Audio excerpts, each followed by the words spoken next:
guys, dengan Vel dan Glow di sini. Ketemu lagi di channel Dear Vel. Apa kabar kalian? Maaf banget kita baru upload video lagi. Soalnya kita lagi liburan di Semarang. Seperti yang kalian lihat, kita pakai spot cafe di Semarang nih guys. Rohingya jadi topik hangat di negara kita saat ini. Mereka memicu gelombang protes rakyat Indonesia di mana-mana. Langsung aja kita ke Kiss Me Time. Yuk!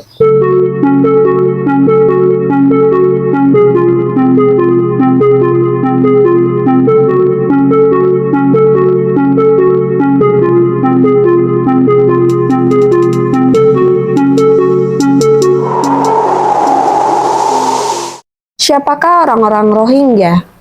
Disebut sebagai kelompok minoritas yang paling teraniaya di dunia, etnis Rohingya memiliki sejarah panjang di Myanmar, negara yang mengecualikan mereka. Orang Rohingya adalah kelompok etnis dari Myanmar, dulu disebut Burma.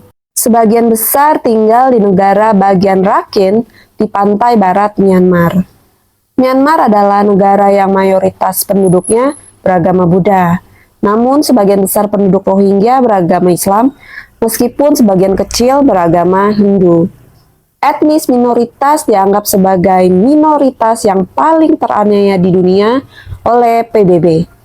Kisah penganiayaan tersebut berakar pada penjajahan Inggris di Burma dan penolakan Myanmar untuk mengakui keberadaan masyarakat yang telah ada selama ribuan tahun. Datang ke Burma. Pemukim Muslim datang ke negara bagian Arakan, sebuah kerajaan pesisir independen di wilayah yang sekarang ini disebut Myanmar. Dimulai pada tahun 1430-an dan sejumlah kecil populasi Muslim tinggal di negara bagian Arakan ketika negara tersebut ditaklukkan oleh Kekaisaran Burma pada tahun 1784. Burma kemudian ditaklukkan oleh Inggris pada tahun 1784, 1824, dan hingga pada tahun 1948, Inggris memerintah Burma sebagai bagian dari British India. Pada saat itu, umat muslim lain dari Bengal memasuki Burma sebagai pekerja migran. Sehingga populasi muslim di negara tersebut meningkat 3 kali lipat dalam jangka waktu 40 tahun. Meskipun umat Islam telah tinggal di Burma selama berabad-abad, dan meskipun Inggris menjanjikan negara otonom kepada Rohingya sebagai imbalan atas bantuan mereka dalam Perang Dunia Kedua, hal ini tidak pernah terwujud dan masyarakat Burma membenci apa yang mereka lihat sebagai serbuan pekerja yang tidak diundang. Myanmar memperoleh kemerdekaannya dari Inggris pada tahun 1948. Pemerintah juga tidak merencanakan pembentukan negara Muslim. Mereka juga tidak mengakui Rohingya, sebuah nama yang diadopsi oleh sekelompok keturunan Muslim di negara bagian Arakan dan kemudian para migran ke Burma. Sebaliknya, Myanmar berupaya mengusir orang-orang Rohingya, mengeluarkan mereka dari konstitusi mereka. Pada tahun 1982, Myanmar mengeluarkan undang-undang kewarganegaraan yang juga menolak kewarganegaraan orang Rohingya. Tidak ada hak. Sebagai warga negara yang bukan warga negara, orang-orang Rohingya tidak mempunyai hak-hak dasar di Myanmar dan dianggap tidak memiliki kewarganegaraan. Meskipun Myanmar mengakui adanya 135 kelompok etnis yang berbeda, namun etnis Rohingya bukanlah salah satu dari mereka. Myanmar menolak untuk mengakui istilah tersebut sebagai istilah yang mengacu pada minoritas Muslim di wilayah tersebut. Ketika Myanmar menjadi negara militer pada tahun 1962, etnis Rohingya menjadi korban penganiayaan yang disponsori negara. Selama Operasi Raja Naga, pasukan militer Burma menargetkan orang-orang Rohingya dan dituduh melakukan pelanggaran hak asasi manusia, termasuk ruda paksa, penghancuran rumah dan desa, dan penangkapan massal. Orang-orang Rohingya mulai mengungsi ke negara tetangga Bangladesh dalam jumlah besar. Kampanye lain yang ditargetkan, Operasi Bangsa Bersih dan Indah, mendorong 200.000 orang lagi keluar dari negara tersebut. Saat ini, etnis Rohingya dianggap sebagai imigran ilegal oleh Myanmar dan tidak diakui berdasarkan hukum. Masyarakat Rohingya tidak dapat mengakses layanan sosial atau pendidikan. Myanmar juga telah memberlakukan peraturan ketat mengenai pengendalian kelahiran dan pernikahan hanya mengizinkan warga Rohingya di beberapa kota di negara bagian Rakhine untuk memiliki 2 anak dan membatasi pernikahan sebagian warga Rohingya. Melawan atau melarikan diri. Beberapa orang Rohingya melakukan perlawanan dengan kekerasan. Pada tahun 2017, sekelompok militan Rohingya menyerang tentara Myanmar, memicu gelombang penganiayaan anti-Rohingya lainnya. Gelombang besar orang Rohingya mulai melarikan diri dari kekerasan pada musim panas 2017 menuju ke negara tetangga Bangladesh. Sebelum krisis tahun 2017, diperkirakan ada 1 juta orang Rohingya yang tinggal di Burma. Pada Agustus 2018, lebih dari 723.000 pengungsi Rohingya telah melarikan diri ke Bangladesh. Banyak dari mereka yang menetap di pemukiman pengungsi Kutub Palong yang kini menjadi pemukiman terbesar di dunia. Kamp besar tersebut telah menyalurkan bantuan kemanusiaan dan sangat rentan terhadap hujan monsun. UNHCR, Badan Pengungsi PBB, memperkirakan 200.000 pengungsi Rohingya berisiko selama musim hujan yang dapat menyebabkan tanah longsor dan banjir di kamp tersebut. Amnesty International mengatakan Myanmar menjebak orang-orang Rohingya yang tersisa di Myanmar dalam rezim apartheid yang tidak manusiawi, dan PBB menuduh Myanmar melakukan pembersihan etnis.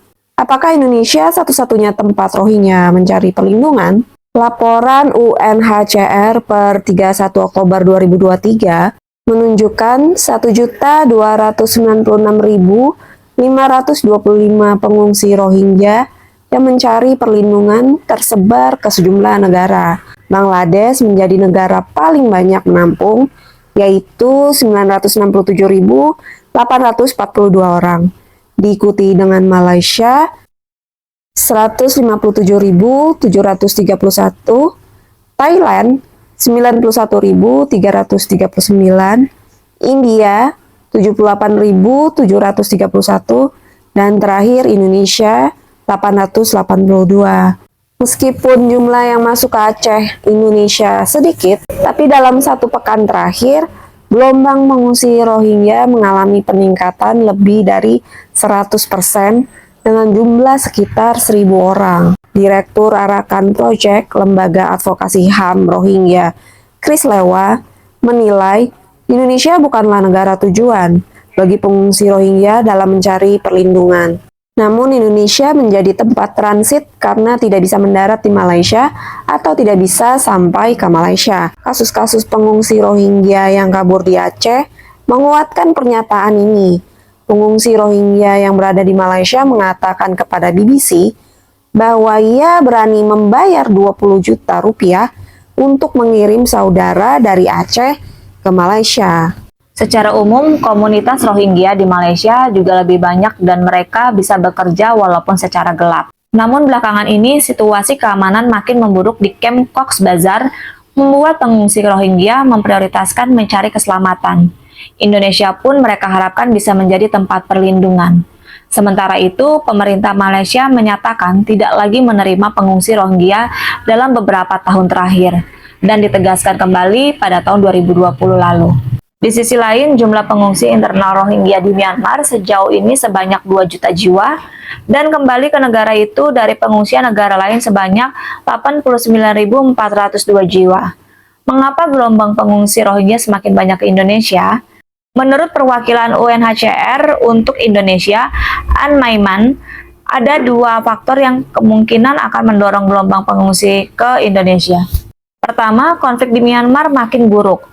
Semua orang berkonsentrasi pada apa yang terjadi di Timur Tengah, Gaza, dan Ukraina, sehingga intensifikasi konflik senjata di Myanmar adalah sesuatu yang hampir tidak diberitakan katanya.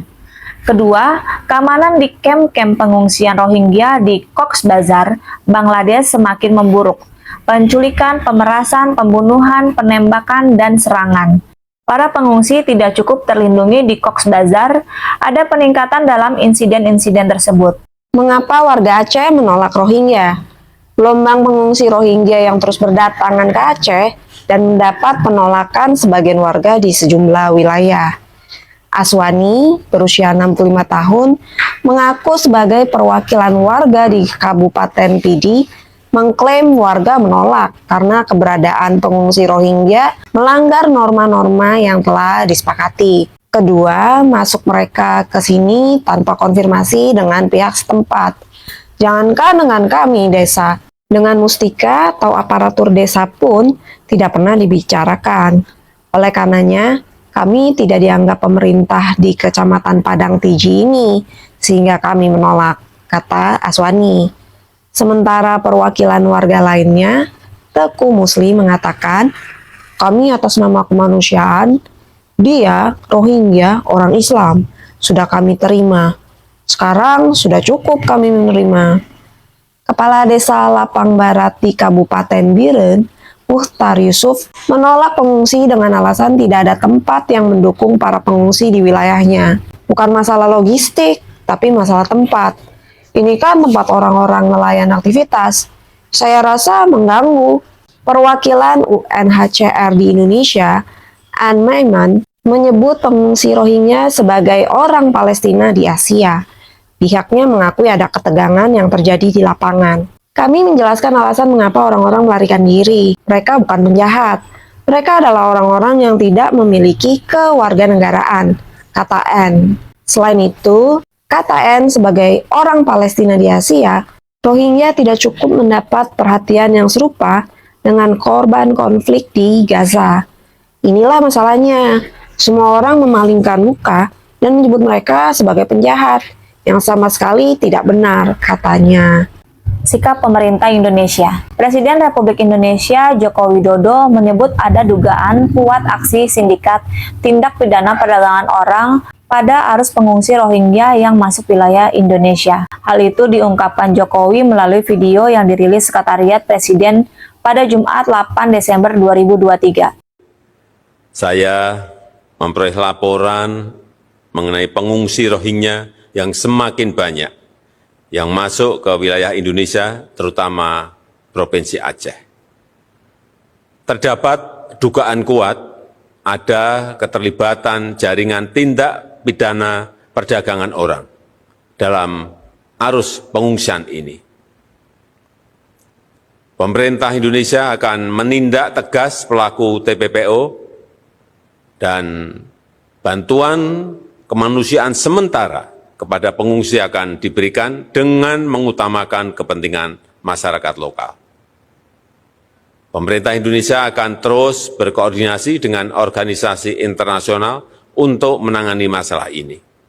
Jadi jelas ya, pemerintah akan menindak tegas pelaku pada jaringan perdagangan orang ini dan memberikan bantuan kemanusiaan sementara kepada pengungsi dengan mementingkan asas kepentingan masyarakat lokal. Jokowi juga mengatakan pemerintah Indonesia bakal berkoordinasi dengan organisasi internasional untuk menangani masalah ini. Menko Polhukam Mahfud MD menyampaikan dugaan tindak pidana perdagangan orang (TPPO) terkait membludaknya pengungsi Rohingya di Aceh dilakukan oleh pihak internal di Indonesia yang menjadi bagian dari tim TPPO.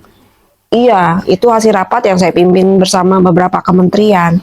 Masalah Rohingya itu memang ada pihak internal kita yang menjadi bagian atau jaringan TPPO, sehingga memang mereka dikirim untuk dijual seberapa, nanti dikirim lagi. Itu ada sindikatnya.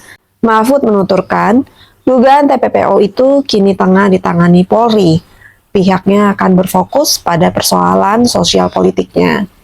Nah kan, pasti deh selalu penjahatnya ada dari orang dalam sendiri.